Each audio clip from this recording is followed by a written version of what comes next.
Nous sommes la moyenne des personnes que nous fréquentons. Avec Génération Do It Yourself, je vous propose de rencontrer ensemble des entrepreneurs, sportifs ou artistes qui vont littéralement faire exploser notre moyenne.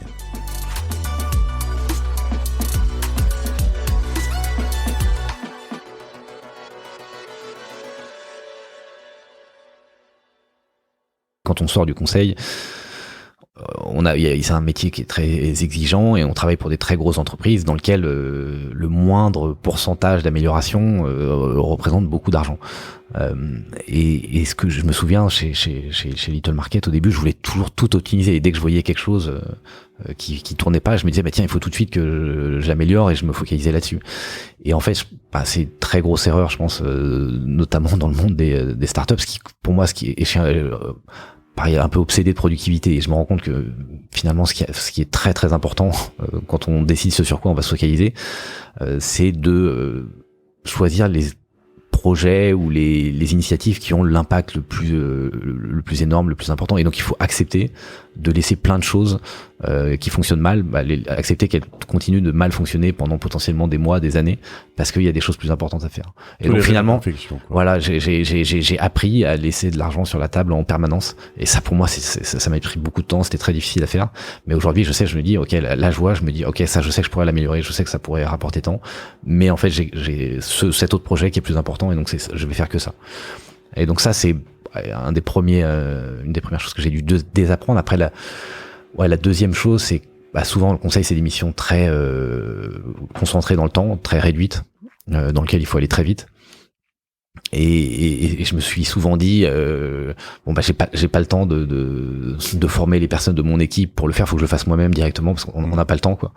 Et quand on crée une entreprise pour le long terme, c'est pas une attitude qu'il faut avoir. Il faut au contraire se dire tiens, tant pis, j'accepte de perdre un peu de temps pour former cette personne-là qui va après, pendant 2-3 ans, pouvoir créer de la valeur pour l'entreprise. Donc c'est les deux cas que tu mets en avant, mais c'est terrible. Ouais. Quand tu viens d'une grosse boîte pour aller vers une toute petite tout seul, c'est très compliqué. Ouais. Donc voilà, grosso modo, moi je pense que ça reste quand même une superbe école, mais voilà, il y a des choses qu'on apprend qu'il faut désapprendre. Et pour revenir à Skin in the Game, et pour comment on progresse, et pourquoi j'ai dit tout à l'heure, finalement, pour apprendre, il faut être sur le terrain. C'est parce que pour moi, on progresse par le feedback énormément. Et dans une startup, c'est ce que je conseille souvent quand les gens me demandent mais est-ce que je devrais aller bosser dans une startup? Oui, non. Si tu veux progresser vite, une startup, c'est quand même un très bon choix, parce que la boucle de feedback est ultra rapide.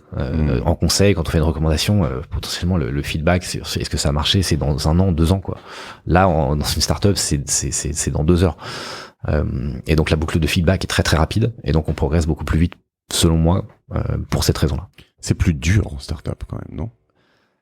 En fait, non. Paradoxalement, j'avais pas cette image, mais pour avoir une bonne connaissance qui est rentrée justement chez McKinsey récemment, j'ai compris qu'il y avait énormément de bienveillance, pas mal de patience. Une fois que t'es rentré, alors faut pas faire n'importe quoi, mais en fait, moi je pensais que c'était la lessiveuse directe, et pas direct, ça devient une lessiveuse assez vite, mais tu vois. Ça fait longtemps que j'ai quitté, mais c'est c'est quand même des métiers dans lesquels ils investissent énormément sur les talents, et je crois qu'aujourd'hui ils sont soumis à forte concurrence, notamment des startups, et donc je suis pas étonné que ils essaient quand même de choyer les personnes qui choisissent de les rejoindre. Alors que dans les startups, souvent c'est quand même la lessiveuse directe. C'est vrai.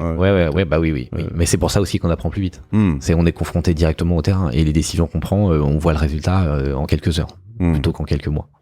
Ouais. Ce qui est difficile, c'est que toi, t'es jamais passé en start-up qui n'était pas la tienne, en fait. Quoi. Donc, passer d'un monde à l'autre devait pas être très simple. C'est ce que je disais. J'ai fait des grosses erreurs, à commencer par celle de vouloir toujours tout optimiser, quoi. Et c'est ça faut faire très attention à ça, parce que dans une start-up, forcément, tout est optimisable. Donc partout, je peux lister 100 initiatives chez Encore Store avec un ROI positif. C'est-à-dire, si je passe du temps dessus, je sais que ça va avoir un résultat positif. Mais la vraie question, c'est pas de les traiter une par une. La vraie question, c'est quoi les 3 qu'il faut que je choisisse, parce que c'est elles qui ont le plus d'impact.